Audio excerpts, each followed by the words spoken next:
The doctor discovered that the little girl had a dragon-shaped rash on her neck. It was identical to the hereditary trait of his CEO friend's family. He immediately realized that the little girl might be the CEO's daughter, cast out and alone. So during the examination, she secretly plucked one of the girl's hairs. He photographed it and then had a nurse send it for a paternity test. At that moment, the CEO, single for 30 years, was kneeling before the ancestral hall, being lectured by several of his grandfathers. Suddenly he received a phone call from the doctor. He was astonished to learn that he had a 6-year-old daughter. When everyone saw the paternity test report and the dragon-shaped birthmark on her neck, they immediately confirmed that the girl was definitely the CEO's daughter. So the entire family, bearing billions of dollars, rushed to the hospital to claim her. It turned out that 6 years earlier, the woman was framed by a classmate at a party. She then accidentally spent the night with the CEO. A month later, the doctor informed her that she was pregnant. When the classmate found out, they instantly spread the news throughout the school, and even used connections to have her expelled. From then on, the girl could only work as a hotel waitress to raise her daughter. It wasn't until 6 years later, when her daughter developed a fever, that their identities were exposed. This immediately alarmed the CEO's entire family. Unexpectedly, after the CEO stormed into the hospital with a group of men in black,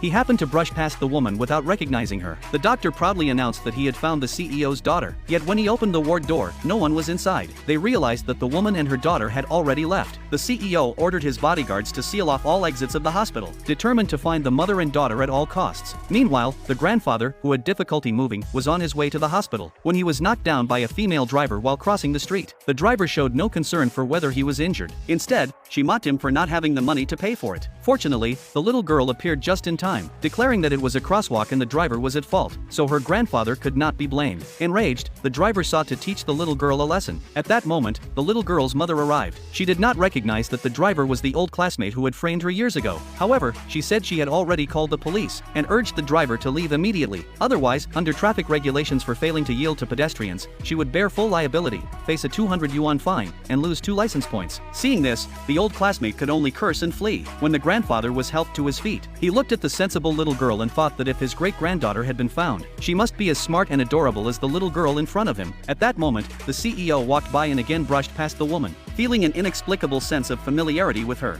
3 days later, the woman was fired for missing work to take her daughter to the hospital, and by chance went to apply for a job at the CEO's company. Unexpectedly, the interviewer turned out to be her old classmate, who immediately tore up the woman's resume, claiming the company would never hire someone as unchaste as her. Just then, the CEO happened to walk by. Upon realizing that the woman was the grandfather's lifesaver, he immediately rushed into the meeting room, apologized on behalf of the company, and announced that she could bring her child to work with her. The woman was overjoyed, knowing she no longer had to worry about her daughter's tuition, and could care for her daughter. Little did she know that her old classmate already harbored deep hatred toward her. The next day, the woman brought her daughter to work at the CEO's electronics factory, where her old classmate had bribed the workshop supervisor. The supervisor called the woman in